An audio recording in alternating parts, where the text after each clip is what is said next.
고생코아 안녕하세요. 비트코인 37,725달러, 이더리움 2,781달러. 시장은 이제 오늘 새벽 미 연준 의장 파월의 한마디에 귀 기울이고 있습니다. 이런 과정 속에서 나스닥은 조금 올라주었지만 비트코인은 어제보다 조금 떨어진 느낌이 있네요. 단순 움직임만으로는 지속 보고 있던 2차 지지선에서 다시 반등해준 모습을 볼 수 있죠. 오늘 새벽까지의 움직임을 또 한번 지켜봐야겠죠. 크립토 토탈 마켓캡 일봉 차트입니다. 역시 지속 보고 있던 빨간색 지지선을 뚫고 내려와 버렸네요. 현재 폴링 웨지 하단 부근을 지속 지지해주고 있습니다.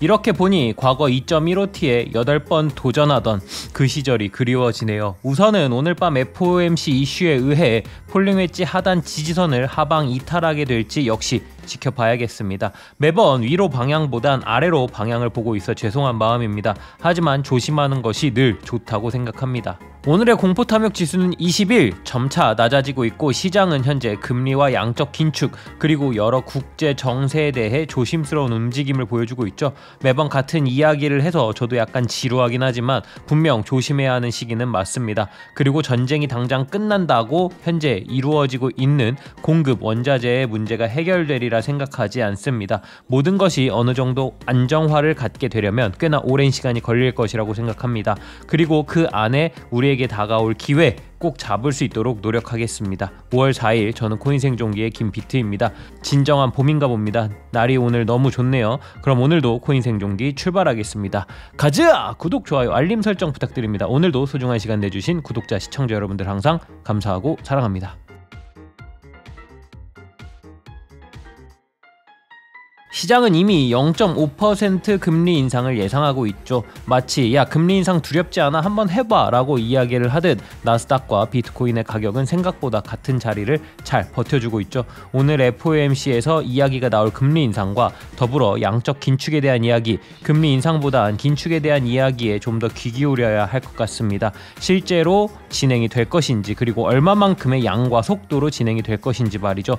과거 양적 긴축은 하는 척만 했지 생각보다 많은 양을 진행하지는 못했거든요. 인플레이션의 심각성 그리고 이를 어떻게든 잡기 위한 미국의 움직임, 미국 내부에서도 아마 큰 고민일 겁니다. 현재 통화 정책과 전쟁 그리고 중국 봉쇄로 더욱더 어려움을 느끼고 있는 상황이니까요. 하지만 미국이 금리 인상만을 진행한다고 해서 나머지 것들이 해결되지는 못하겠죠.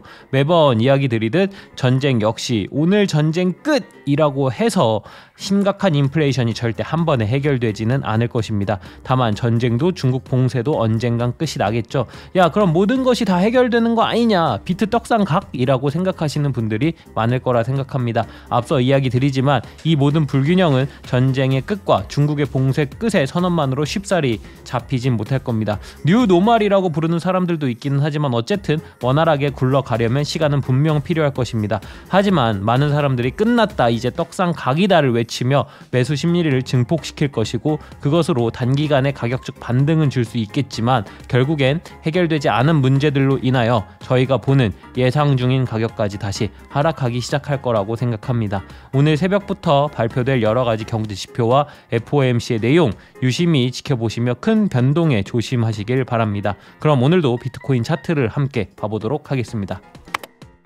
비트코인이 일봉 차트입니다. 현재 비트코인은 2차 반등 자리에서 반등을 준 모습입니다. 하지만 역시나 안심할 수 없는 자리이며 주황색 지지선 하방 이탈할 시 3차 반등 구간인 34,700달러까지의 추가 조정이 이루어질 수 있습니다. 주봉 관점으로는 이번 주 안에 저점을 형성하고 반등하여 주봉 캔들상 양봉 마감을 할 가능성이 높다고 보여집니다. 비트코인은 14년 이후 6주 연속 음봉이 나온 적이 없습니다. 만약 이런 과거의 움직임을 깨고 이번 주 음봉 마감을 하게 된다면 장기적으로 나타날 수 있는 캔들 패턴들의 움직임이 바뀔 거라고 생각하며 예상하고 있던 비트코인의 저점보다 더욱 더 내려갈 수 있다 생각합니다. 투자를 오래 진행하고 있지만 점점 많은 사람들에게 가까워지고 많은 사람들이 투자를 시작하여 투자 자산으로 인식이 될수록 과거와 다른 움직임을 보여주고 있습니다. 전반적인 상승장과 하락장의 큰 틀은 유사하지만 그 안에서 작은 움직임이 사람들을 다소 지치게 만드는 경향이 있죠. 많이 힘드시더라도 길게 보신다고 생각하시고 투자를 진행하는 것이 좋다고 생각합니다. 자, 오늘은 여기까지. 오늘 새벽 한번 지켜봅시다. 모든 구독자 시청자분들이 경제적 자유를 얻어 페라리를 사러 가는 그날까지 코인 생존기는 계속됩니다. 쭉.